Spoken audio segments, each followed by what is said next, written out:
Hello students अस्सलाम वालेकुम, सत श्री अकाल, नमस्ते, वणक्कम।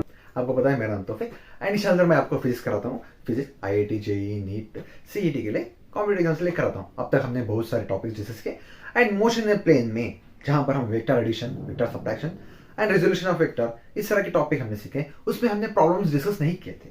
सो इस सेक्शन में हम कंप्लीटली प्रॉब्लम्स डिस्कस करेंगे। तो चलिए शुरू करते हैं बिना कोई डैश डैश डैश के। तो निकालिए आपका बुक और नोट डाउन करिए।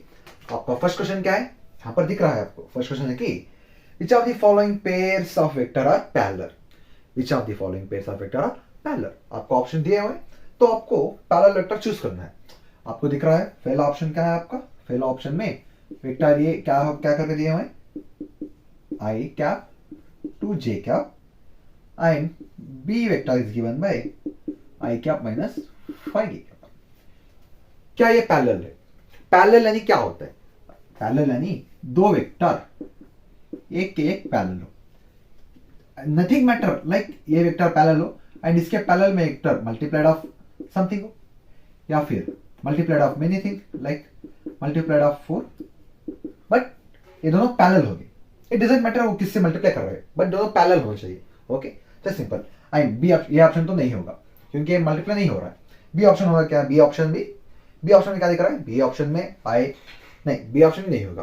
तो हम क्या करेंगे, हम इससे ऑप्शन ढूंढेंगे जो ऑप्शन इस तरह के रूल को सेटिस्फाई कर। तो इसमें कौन सा ऑप्शन सही होगा? ऑप्शन डी देखिए। ऑप्शन डी में क्या है? Vector A is equal to i cap minus 5j cap है। Similarly B vector is equal to क्या है? B vector is equal to 2i minus 10j cap. हो गया? ओके, तो इस चीज को हम इस तरह भी लिख सकते हैं ना। 2 को कॉमन करिए, बाहर कॉमन करिए, 2 कॉमन आएगा माइनस आई माइनस 5 को अगर 2 कॉमन कर दिया बाहर तो क्या आएगा? 5j। ये किसके बराबर है? ये वेक्टर ए के बराबर है। तब क्या होगा देखिए, b is equal to 2 times of A vector. क्या ये चीज इस चीज को फॉलो करती? Okay, simple. जो बी वेक्टर है वो पैरेलल है कितने टाइम? 2 का 2 टाइम्स ऑफ ए का पैरेलल है। बी वेक्टर ए के पैरेलल है, बट बी वेक्टर जो ए से पैरेलल है अगर 2 का मल्टीप्लाई होगा तो बी वेक्टर पैरेलल है ए का 2 टाइम्स ऑफ ए का पैरेलल है। बी वेक्टर 2 टाइम्स ऑफ ए का पैरेलल है। हो गया, ये तो होगा। वेरी सिंपल था, वेरी इजी था। तो फर्स्ट क्वेश्चन तो आपको आ गया आराम से। तो समझिए आपके जेब में 5 मार्क्स आ गए। अब सेकेंड क्वेश्चन देखिए। If vector I minus 3j cap plus 5k cap and I minus 3j cap minus 9k cap are equal vector, then the value of a is okay. So यहाँ पर दो vector दिए हैं। Suppose for example लिख लीजिए दो vector कौन से? Vector a is equal to I minus 3j plus 5k vector.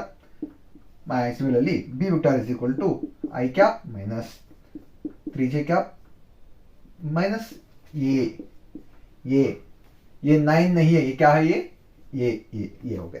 तो हमें क्या फाइंड करने पूछा है? हमने फाइंड करने पूछा है इस ए की वैल्यू क्या होगी, फाइंड करिए इस वेक्टर पे। हमको एक कंडीशन दिया है उसमें। What is the condition? The condition is A is equal to B, which means vector A and vector B are equal. So if both are equal, see here the value of here is equal, the value of here is equal. Similarly, if both are equal, then the value of this will be equal to this. But here minus, here plus. So what will be the value of a? A is equal to minus 5. Why? If you substitute minus 5 here, what will be? Minus 5 into minus plus 5. For our final answer will be like plus 5k, which is equal to a vector. Okay. This is also your second problem. Okay. This is first problem and this is second problem. Okay, two problems we discuss very easily. Now let us discuss similarly for more kinds of problems. Third one, तो थोड़ा थोड़ा बढ़ते जाएंगे हम. So your third problem is the component of vector r dash along x-axis will have a maximum value if. वहां हमको क्या पूछा है थर्ड क्वेश्चन में? थर्ड क्वेश्चन आपको पूछा है कि एक वेक्टर है, कौन सा है? एक वेक्टर r एंड ये किसके अलोंग है? ये x एक्सिस के अलोंग है। ये किसके अलोंग है? ये x एक्सिस के अलोंग है। ये जो वेक्टर आर है ये एक्स एक्सिस के अलोंग है। Okay, so the component of vector R, इसके जो भी कंपोनेंट होंगे, जैसे कि फॉर सपोज इसके जो कंपोनेंट होंगे like 3i plus 4j plus 5k, ये जो कंपोनेंट है ये एक्स एक्सिस के अलोंग है। ओके, ये तो होगा first condition. The component of vector R along X axis have maximum value if question क्या है, ये जो कंपोनेंट है 3 4 5 कंपोनेंट जो है वेक्टर आर के, ये अलोंग एक्स वैल्यू पर किस कंडीशन पर मैक्सिमम होगी उसकी वैल्यू, कौन सी कंडीशन पर मैक्सिमम होगी वैल्यू, किस कंडीशन मैक्सिमम होगी, जस्ट सिंपल, अगर जो भी वेक्टर है ना वो अगर कंपोनेंट 3 4 5 है, अगर इस डायरेक्शन में चल गए, वो एक्स में चल गए, तब क्या होगा, एक्स के अपोजिट चलेगा, क्योंकि ये जो वेक्टर आर है वो एक्स के डायरेक्शन में एक्स का है, बट ये कंपोनेंट अगर ऊपर जाएंगे तो क्या होगा, लेस वैल्यू आएगी। वही अगर एक्स के डायरेक्शन में एंड कंपोनेंट भी एक्स के डायरेक्शन में आएंगे तो क्या होगी, हेवीली मोर क्या वैल्यू आएगी, मैक्सिमम वैल्यू आएगी। मैक्सिमम वैल्यू कब आएगी, when the component is in x direction, when the component is in x direction, because ये जो कंपोनेंट है ये आर के वेक्टर के है, ये आर वेक्टर किसमें, एक्स डायरेक्शन में है, तो अगर एक्स डायरेक्शन में एक कंपोनेंट है तो हेवी वैल्यू आएगी, अगर अपोजिट एक्स डायरेक्शन में कंपोनेंट है तो लेस वैल्यू आएगी। तो इसका आंसर आपको क्या आएगा, इसका आंसर आपको आएगा कि ऑप्शन ए। ऑप्शन ए क्या है, R is maximum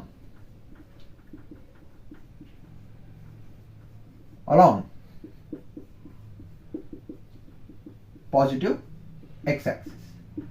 very simple friends, इसे जो कंपोनेंट है देखिए यहां पर एक दो है, ओके, इसके कुछ कंपोनेंट से क्या 3 4 5 के कंपोनेंट से 3 4 5, अगर ये कंपोनेंट्स एक्स के डायरेक्शन में बोल के हमने दिया है, बट ये कंपोनेंट्स अगर वाई के डायरेक्शन में चले गए तब ये एक्स के अपोजिट चले गए ना, एक्स से परपेंडिकुलर, तब वैल्यू क्या होगी, कम हो जाएगी, दूर जाएंगे इसलिए कम हो जाएगी। सिमिलरली अगर वाई के डायरेक्शन चल गए, वाई के डायरेक्शन चले गए, तभी क्या होगा, एक्स से दूर जा रही है, तब तो उसकी वैल्यू मैक्सिमम नहीं होगी, कम हो जाएगी, मिनिमम हो जाएगी।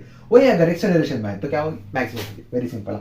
Okay, now let us go to next problem which is fourth one. So vector a is equal to b plus c and a comma b comma c are scalar magnitude of 5 4 3 unit with respectively, then the angle between a and c is, ये थोड़ा tricky है boss, ये थोड़ा tricky है। थोड़ा चलो अभी video को पॉज कर कर निकालो, आंसर निकालो, देखते हैं कौन कौन करता है। ओके, क्या ट्राई, ओके चलिए मैं बता देता हूँ।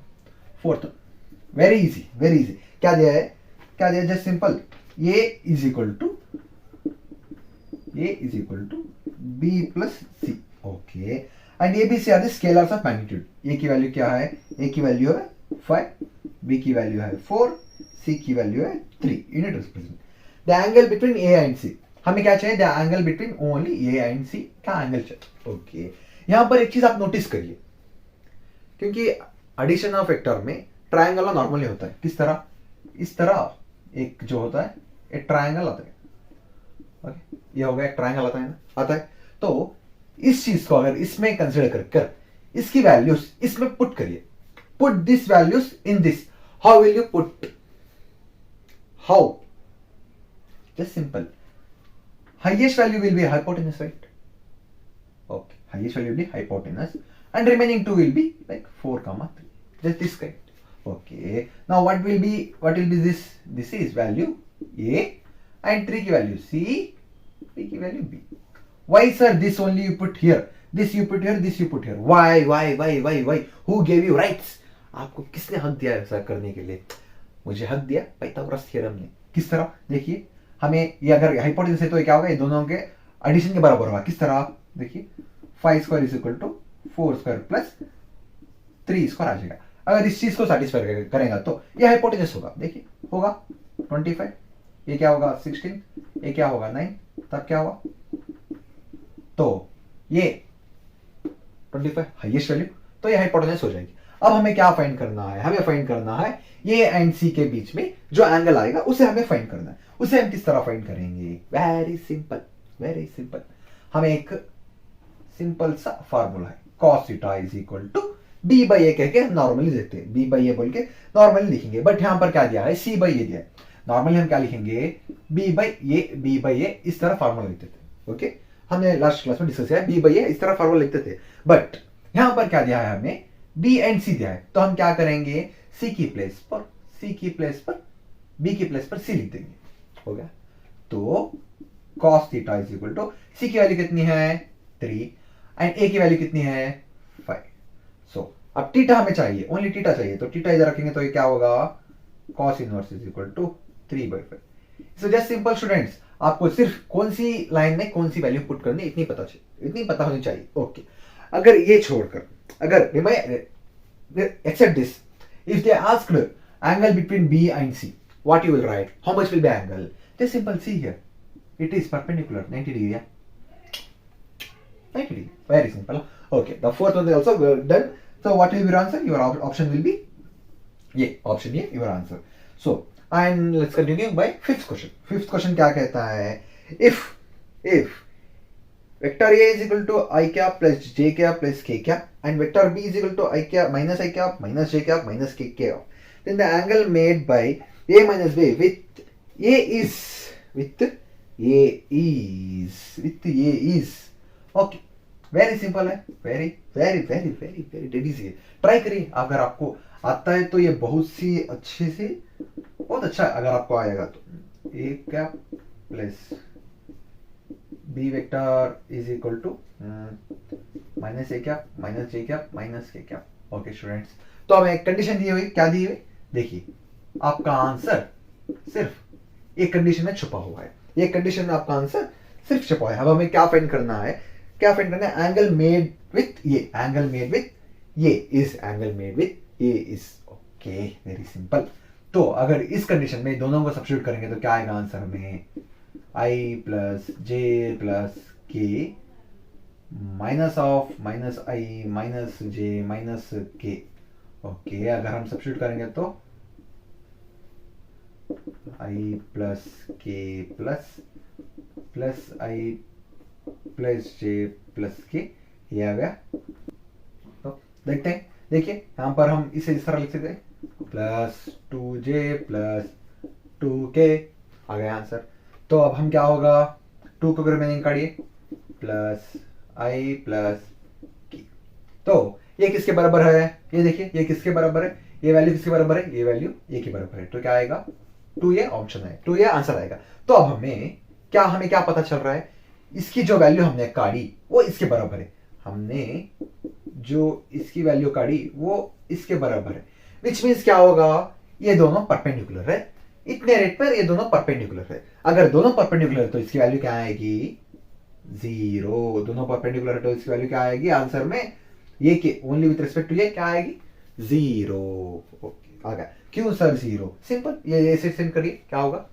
दोनों भी कैंसिल हो जाए तब 0 आएगा ना, इस तरह लिख सकते हैं। या फिर जहां भी आपको पैरेलल दिखे तब आपको कुछ वैल्यू फाइंड करने दिखा रहा है तो आप उसे अनदेखिए 0 लिख दीजिए, वेरी इजी। सो ये हो गया। चलिए अब ऐसे हम नेक्स्ट क्वेश्चन डिस्कस करते हैं, डिस्कस ही कर रहे हैं। Okay, so students, the next question is like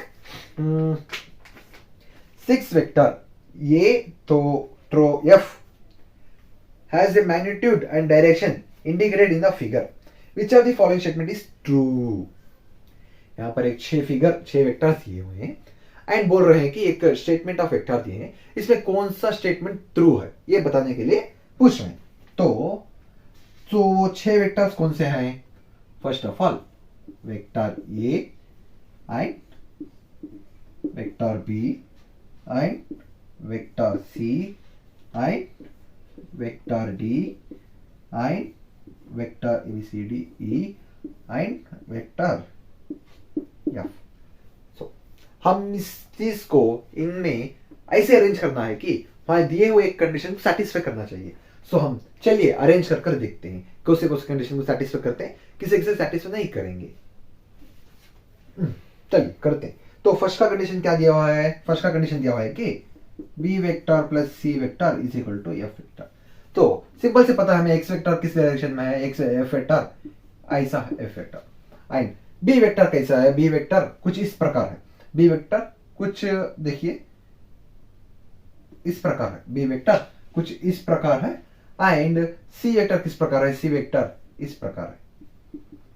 तो फर्स्ट ऑप्शन ही आपका सेटिस्फाई हो गया। ओके, मैंने सोचा कि रिमेनिंग 3 डिस्कस करेंगे बाद में और स्टार्टिंग को रियल लगा वो बताएंगे, लेकिन फर्स्ट ही आपका सेटिस्फाई कर गया, नो वेरी सीधी।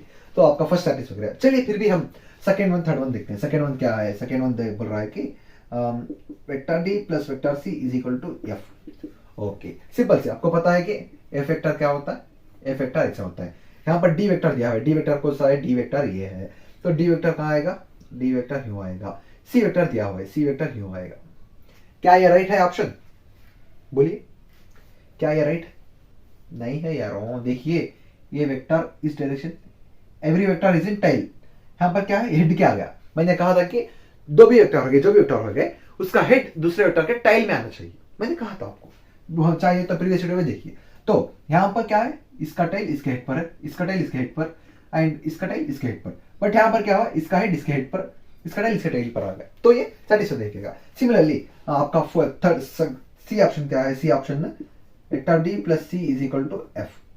सो एफ तो हमको पता है, एफ ये है, एंड डी के sorry E. Okay, D D क्या है? डी सिमिलरली डी की वैल्यू ये आ गई, एंड ई क्या है?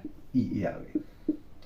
सो क्या इसमें सेटिस्फाई करता है? हेड टेल नहीं। यहाँ भी देखिए हेड आ गया, हेड टेल टेल आ गया, तो ये भी सेटिस्फाई देखेगा। अब लास्ट में क्या है? D plus E is equal to F. ये भी है, sorry B plus D is equal to F. B F value simple है, एंड बी की वैल्यू क्या है? बी की वैल्यू नीचे आ रही, बी की वैल्यू नीचे आ रही। ओके यार, वो डर हो रहा है मुझे कहीं ये सेटिस्फाई नहीं कर जाए। एंड ई की वैल्यू क्या है? ई की वैल्यू इधर आ गई।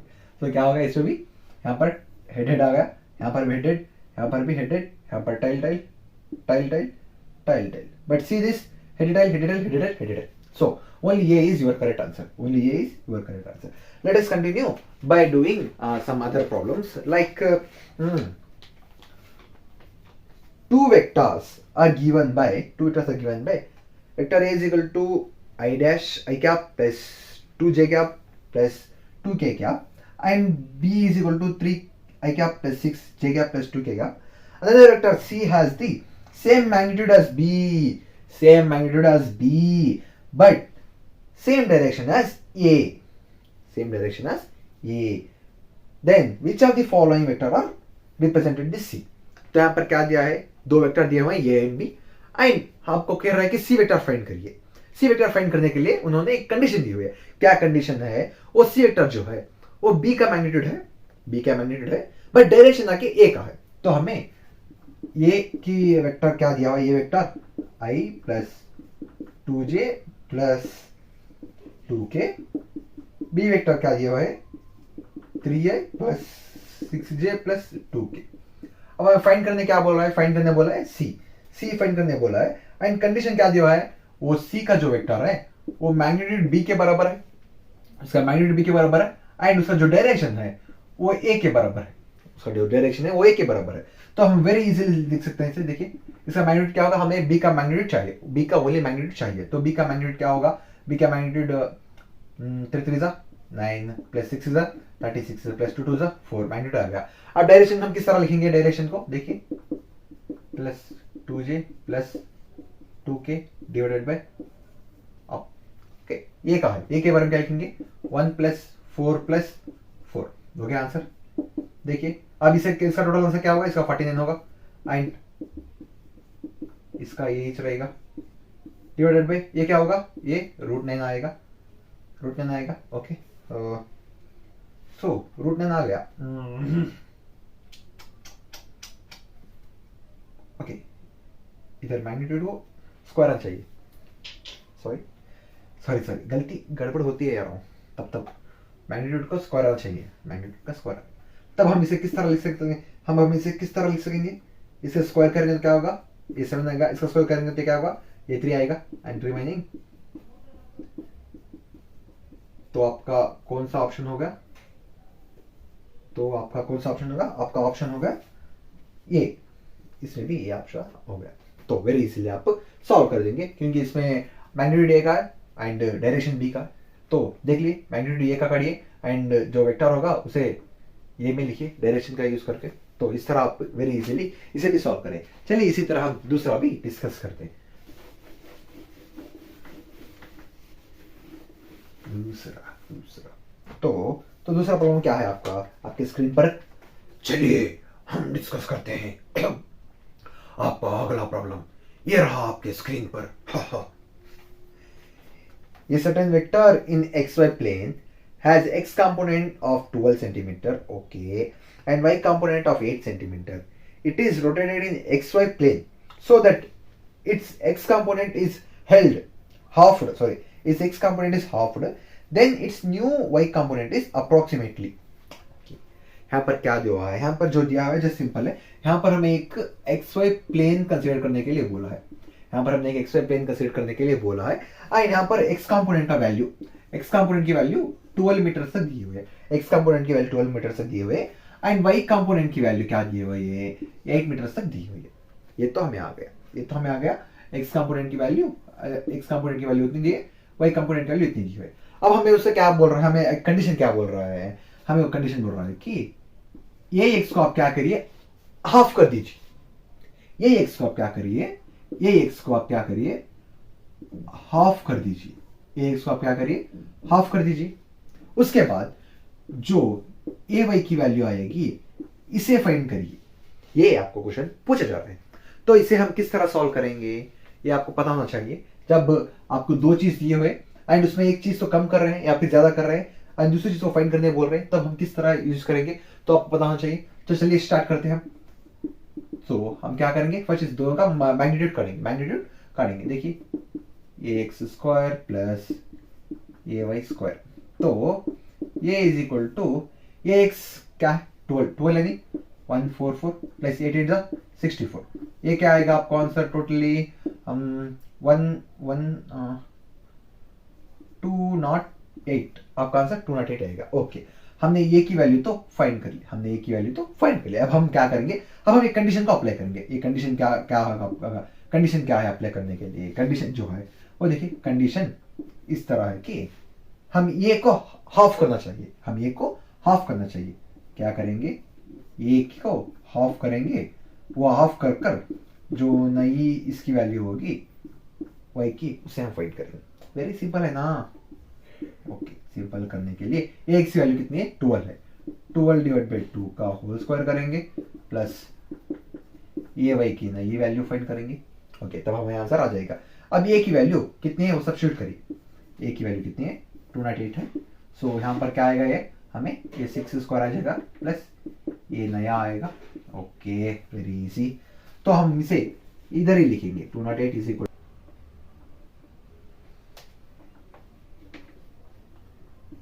तो अब हम क्या करेंगे? अब हम एक चीज हम कर सकते हैं। देखिए, स्क्वायरिंग ऑन बोथ साइड करेंगे, हम कर सकते हैं ना? देखिए, स्क्वायरिंग ऑन बोथ साइड करेंगे तो क्या होगा? हमें 6 स्क्वायर मिलेगा प्लस इतना मिल जाएगा। ओके, अब हम इस चीज कर सब्स्टिट्यूट कर सकते हैं। देखिए, वेरी सिंपल। 208 इधर है, माइनस 6 से 36 होगा। अगर ए से चेंज करें तो क्या होगा? वो वैल्यू नेगेटिव हो जाएगी। ओके, ये भी आएगा, तो ये हो गया आपकी वैल्यू। तो हम 208 में 36 करेंगे तो आपको आंसर कितना आएगा? 208 में 36 करेंगे तो आपका आंसर आएगा कि लाइक आपका आंसर कितना आएगा काटेंगे तो 72 आ जाएगा आपका आंसर। तो हमें किसका आंसर आया? ये नया ये वाई का स्क्वायर का आंसर आया है। अब हम इस स्क्वायर को इस साइड भेजेंगे, क्या होगा? 172 इज इक्वल टू ये डैश में। तो आपका टोटल आंसर क्या आएगा? आपका टोटल आंसर आएगा देखिए 13.11 सेंटीमीटर। तो स्टूडेंट्स, वेरी इजीली आपने ये भी सॉल्व कर दिया। इसमें क्या पूछा है? पहले ये एक्स की वैल्यू दी हुई है, एक एक्स वाई प्लेन को कंसीडर कर वहां पर ए एक्स की वैल्यू दी हुई है एंड वाई की वैल्यू दी हुई है। एंड कंडीशन क्या बोला? सेकंड कंडीशन क्या बोला है? सेकंड कंडीशन बोला है कि ये एक्स की वैल्यू का आप क्या करिए? हाफ कर दीजिए एंड ये वाई की जो नई वैल्यू आएगी उसे फाइंड करिए। तो हम क्या करेंगे? पहले हम ये को फाइंड करेंगे, ये का मैग्नीट्यूड डालकर इस तरह हम फाइंड करेंगे। ये को फाइंड करने पर आएगा वैल्यू 298 आएगा, स्क्वायर रूट ऑफ 298 आएगा। उसे हम क्या करेंगे? कंडीशन को अप्लाई करेंगे। कंडीशन अप्लाई करने के बाद ये की वैल्यू ये डिवाइडेड 2 हो जाएगी, हाफ करेंगे हम एंड ये वाई को नई वैल्यू का फाइंड करेंगे। उसका इसे किस तरह फाइंड करेंगे? इस चीज को हम डिवाइड करेंगे तो हम 6 स्क्वायर आ जाएगा। ए की वैल्यू हम यहाँ सब्स्टिट्यूट करेंगे एंड रियली यहाँ ऐसा लिखकर सब्स्टिट्यूशन कर आंसर आपको इस तरह आएगा। वेरी इजीली हो गया ये क्वेश्चन भी। चलिए अब हम अगले क्वेश्चन पर पढ़ते हैं। The x and y component of force acting at 30 degree to X axis respectively. तो यहां पर क्या पूछा है, यहां पर पूछा है कि ये क्वेश्चन आएगा आपको रेजोनेंस ऑफ वेक्टर में। मैंने कहा था रेजोनेंस ऑफ वेक्टर में ये क्वेश्चन आएगा। रेजोनेंस ऑफ वेक्टर में हमने एक डायग्राम भी बनाया था, जिससे कि टू वेक्टर्स का क्या होता है, टू वेक्टर्स का वेक्टर ए वेक्टर बी के दोनों, एक वेक्टर को हम X axis and Y axis पर लेकर बना रहे हैं। ओके, इस तरह रेजोल्यूशन ऑफ वेक्टर में क्या होता है, रेजोल्यूशन ऑफ वेक्टर में जो ये वेक्टर होगा वो एक्स एक्सिस के भी प्रोजेक्शन करेगा, वाई एक्सिस में भी प्रोजेक्शन करेगा, उस चीज को हम रेजोल्यूशन ऑफ वेक्टर कहते हैं। इसमें भी सेम क्या पूछ रहा है, रेजोल्यूशन ऑफ वेक्टर में ये जो फोर्स का कंपोनेंट है, फोर्स का कंपोनेंट है, वो एक्स एक्सिस में भी फाइंड करिए प्रोजेक्शन को, वाई एक्सिस में भी फाइंड करिए प्रोजेक्शन को पूछ रहा है। तो हमने इसे फाइंड करने क्या बोला था, इसे एक परपेंडिकुलर लाइन डालकर इसकी वैल्यू एंड इसकी वैल्यू फाइंड हमने डिराइव करी थी। इस वैल्यू क्या आई थी, हमें इसकी वैल्यू आई थी कि cos थीटा आई थी, एंड इसकी वैल्यू क्या आई थी, इसकी वैल्यू क्या आई थी, एफ sin थीटा डिराइव करते, चाहे तो आप जाकर देखिए। सो अब हम इसमें क्या फाइंड करना है, the X and Y component of the force F acting at 30 degree. हमने क्या दिया, डिग्री दी है, डिग्री क्या दी है, degree is equal to 30 degree दी है। अब हम क्या फाइंड करना है, x component and Y component find करना है, वेरी इजी। तो एक्स कंपोनेंट फाइंड करने के लिए क्या आएगा, हमें x is equal to cos 30, f is equal to cos 30 degree. तो cos 30 डिग्री यानी कितना आएगा, 1/√3, मतलब 1/√3, sorry √3/2 which is f of √3/2 of f। ये आ गया हमें x एक्सिस की, x एक्सिस का तो हमने मिल गया। अब हम क्या करेंगे, y एक्सिस का फाइंड करेंगे। y एक्सिस का किस तरह फाइंड करेंगे, y axis equal to f into sine theta, which means f की वैल्यू कितनी है, f की वैल्यू उतनी चाहिए, एंड sin 30 की वैल्यू क्या है, sin 30 की वैल्यू 1/2 है, विच मीन्स 1/2f। तो आपका ऑप्शन क्या होगा, ऑप्शन होगा √3/2 f, 1/2f, ये x का ये y का। तो सिंपल, मैंने आपको कहा था एक इजी सी रिमाइंडिंग करने का कॉन्सेप्ट रहा था, जहां भी एंगल होगा उसके नीचे जो भी होगा उसे हम कॉस करेंगे, उसके अपोजिट जो भी होगा उसे हम साइन करेंगे। तो वेरी इजीली आप इस चीज को भी सॉल्व करेंगे। तो चलिए इसी तरह हम देखते हैं अगला प्रॉब्लम क्या होगा, हम उसे भी डिस्कस करेंगे। आपको हमको भी पता नहीं है ये आएगा या ना आएगा, बट इतनी चीज तो पता है कि सेम कॉन्सेप्ट के ऊपर आपको क्वेश्चंस आएंगे, क्योंकि जो वहां पर पेपर बनाते हैं वो भी हम जैसे टीचर्स हैं। ओके, तो नेक्स्ट क्वेश्चन क्या है, vector A vector with magnitude a, then the unit vector a क्या in the direction of a is unit vector. यहाँ पर क्या फाइंड करने पूछा है, यूनिट वेक्टर फाइंड करने पूछा है, किसका, ए का यूनिट वेक्टर फाइंड करने पूछा है। उसके पहले एक कंडीशन दी हुई है, क्या आ गया है, ये वेक्टर जो है, ये वेक्टर का मैग्नीट्यूड क्या दिया हुआ है, ये वेक्टर का मैग्नीट्यूड दिया हुआ है, ये दिया हुआ है। अब हम क्या फाइंड करना है, ये वेक्टर का यूनिट वेक्टर फाइंड करना है। इसे तो वेरी सिंपल है, तो डायरेक्ट फार्मूला पूछ लिया आपको। डायरेक्ट फार्मूला क्या, डायरेक्ट फार्मूला देखिए, direct formula first A vector divided by magnitude of A, but इसी तरह तो आपको ऑप्शन नहीं है, ये आ गया आपका आंसर, वेरी इजी है, डेट इजी प्रॉब्लम। तो इसी तरह अब नेक्स्ट प्रॉब्लम देखेंगे हम। The angle subtended by the vector A 4i plus 3j plus 12k with x axis is okay। तो बच्चों अब हम क्या करेंगे, नेक्स्ट क्वेश्चन देखेंगे। The angle subtended by vector A with x axis is, ये वेक्टर क्या है, 4i plus 3j plus 12k, इस चीज को सब्स्टिट्यूट कर रहे हैं किससे, ओनली एक्स एक्सिस के, विच मींस एक्स एक्सिस यानी ये एक्सिस सब्स्टिट्यूट कर रहे हैं। अब हमें क्या पूछ रहे हैं, हमको पूछ रहे हैं थीटा फाइंड करिए, एंगल फाइंड करिए। तब हमें पता है, हमें एक फार्मूला तो पता है, cos theta is equal to हम क्या करेंगे, जैसे सिंपल हमें किस चीज को लेना है, इस चीज को डिवाइडेड बाय क्या है, इसका मैग्नीट्यूड करना है। ओके, ये होगा वेरी इजी, तभी हमने बताया बी बाई ए। इसी तरह हम इसे भी करेंगे।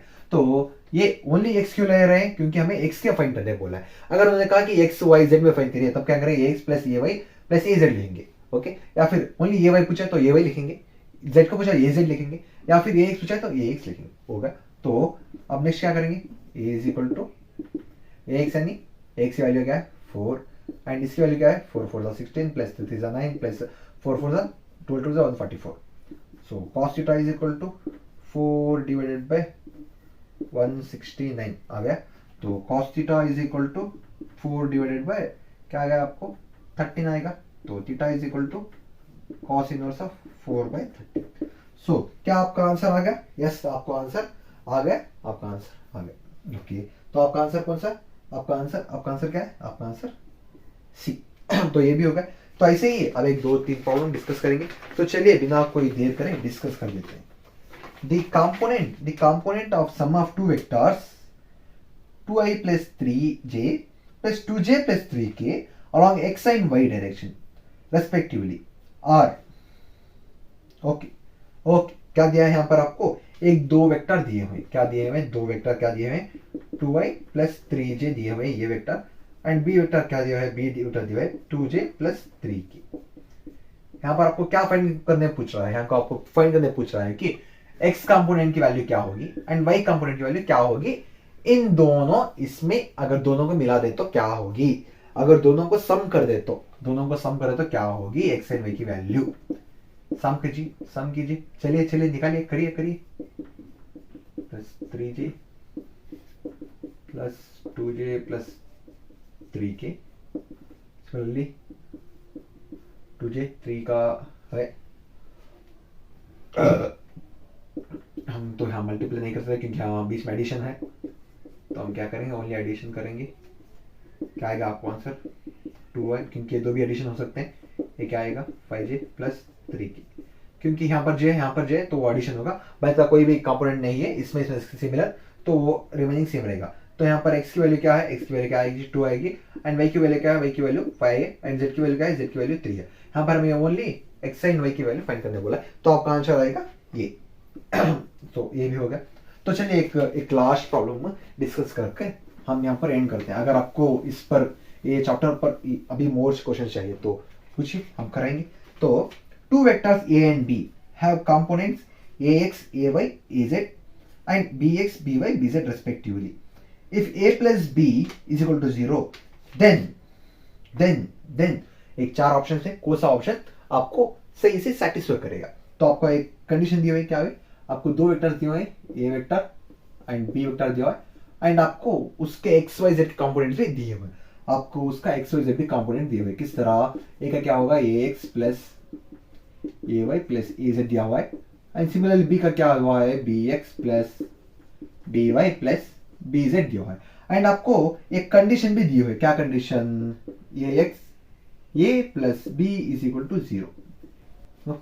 तो अब हमें इसे अगर हम आई जे के फॉर्म में लिखे तो कार्टेशियन फॉर्म लिखें तो क्या होगा? देखिए, अगर हम इसे कार्टेशियन फॉर्म लिखें क्या होगा? ए एक्स आई क्या प्लस ए वाई जे क्या प्लस ए जेड के क्या पाएगा. एंड बी को सिमिलरली क्या होगा? बी एक्स आई क्या प्लस बी वाई जे क्या प्लस बी जेड के क्या. ये तो आ गया. अब हम इस चीज को इस फॉर्मूला में सब्स्टिट्यूट करेंगे तो हमें क्या आएगा? A plus B is equal to, देखिए, a x i plus B y j plus, sorry यहाँ पर ये आएगा ना, a y j plus a z k plus b x i plus B y j plus B z k आएगा. अब हम क्या करेंगे? अब हम करेंगे कि एक्स आई कंपोनेंट्स को सेपरेट से लिखेंगे, जे कंपोनेंट सेपरेट से लिखेंगे एंड जेड कंपोनेंट को सेपरेट से लिखेंगे. देखिए, a x plus b x i plus A y plus B y j plus a z plus B Z.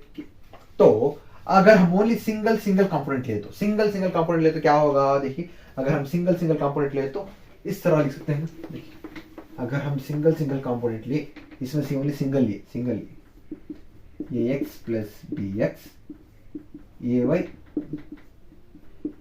Plus B y a z plus B z. Okay, तो इस चीज को हम किस तरह लिख सकते? अगर ये इसे यहाँ पर भेजा तो क्या होगा? देखिए, minus b x, similarly a y is equal to minus b y, a z is equal to minus b z आ गया. तो आपको कौन सा ऑप्शन सेटिस्फाई करेगा? आपको ऑप्शन ई सेटिस्फाई करेगा. इस चीज को आप इस तरह भी लिख सकते हैं, इस चीज को, ये फुल लेंथी हो गया ऑप्शन, ये अगर ऐसा क्वेश्चन आपको एग्जाम में पूछता है तो आप वेरी इजीली भी सॉल्व करेंगे। ट्रिक्स चाहिए हमें, ट्रिक्स चाहिए तो ट्रिक क्या होगी, देखिए यहाँ पर ये प्लस बी दिया हुआ, क्या यहाँ पर क्या दिया हुआ है हमें, यहाँ पर ये plus B is equal to 0 दिया हुआ है। अगर इस बी को वो साइड सेंड करेंगे तो क्या होगा, a is equal to minus b. It means क्या होगा, ये के जो भी कंपोनेंट्स होंगे वो पॉजिटिव होंगे एंड बी के जो भी कंपोनेंट्स होंगे वो नेगेटिव होंगे। तो इस तरह आप वेरी इजीली कौन सा ऑप्शन होगा जिसमें ए के पूरे पॉजिटिव है एंड बी के पूरे नेगेटिव है, देखिए सो उसे क्लिक करिए। इस तरह भी वेरी इजीली आप ट्रिक्स यूज कर सॉल्व कर सकते हैं। तो लगता है आज इतने प्रॉब्लम्स आपको काफी है अब तक के इसमें। अगर आपको मोर प्रॉब्लम चाहिए तो हाँ बोलिए, 100% हम मोर एंड मोर प्रॉब्लम्स कराएंगे, क्योंकि हम कराते हैं आपके लिए, क्योंकि आप देखते हैं। तो अगर आपने यहाँ पर ध्यान तक देखा है तो आपका बहुत बहुत धन्यवाद, बहुत बहुत दिल से शुक्रिया। तो मिलते हैं हम अगले टॉपिक में, तब तक के लिए शबा खैर, अल्लाह हाफिज, सैल्यूट।